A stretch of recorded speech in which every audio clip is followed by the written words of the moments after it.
জামায়াত ও এনসিপির পর ইসলামী আন্দোলনের শীর্ষ নেতা চরমনাই পীর সৈয়দ মোহাম্মদ রেজাউল করিমের সঙ্গে সৌজন্য সাক্ষাৎ করলেন বিএনপি চেয়ারম্যান তারেক রহমান।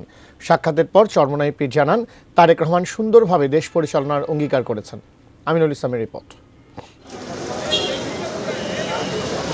নির্বাচন পরবর্তী ইতিবাচক রাজনীতির বার্তা দিতে বিএনপি চেয়ারম্যান তারেক রহমান সোমবার সন্ধ্যা 7:15টার দিকে রমনার সিদ্ধেশ্বরী রুটে চরমনাই পীরের বাসায় পৌঁছান।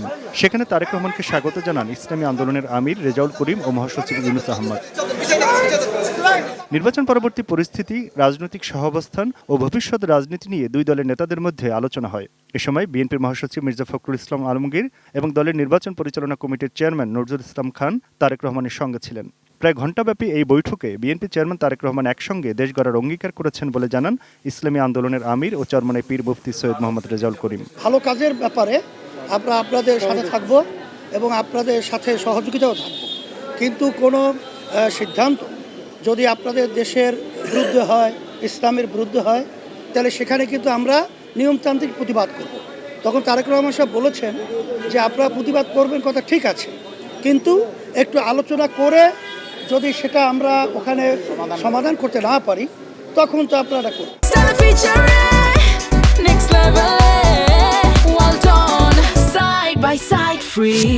আলোচনা ফলপ্রসূ হয়েছে জানিয়ে সৈয়দ মোহাম্মদ রেজাউল করিম বলেন, তিনি সবার সঙ্গে ঐক্য, সৌহার্দ্যপূর্ণ সম্পর্ক তৈরি করে সুন্দরভাবে দেশ পরিচালনায় অঙ্গীকারাবদ্ধ হয়েছেন।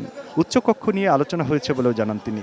উচ্চকক্ষ নিয়ে আমরা বলেছি, জুলাই সনদের মধ্যে যে উচ্চকক্ষের ব্যাপারে যে আলোচনা হয়েছে, আপনারা সেটা একটা গুরুত্ব সহকারে সেটা আপনারা দেখবেন এবং এটা যেন ব্যাহত না হয়, কারণ এটা হলে তাহলে জনগণের মধ্যে আস্থার দিকটা কমে আসবে। ত্রয়োদশ জাতীয় সংসদ নির্বাচনের 2/3 আসনে বিপুল বিজয়ের পর প্রতিদ্বন্দ্বী দলগুলোর নেতাদের সঙ্গে ধারাবাহিকভাবে সাক্ষাৎ করে সৌহার্দ্যের বার্তা দিলেন তারেক রহমান।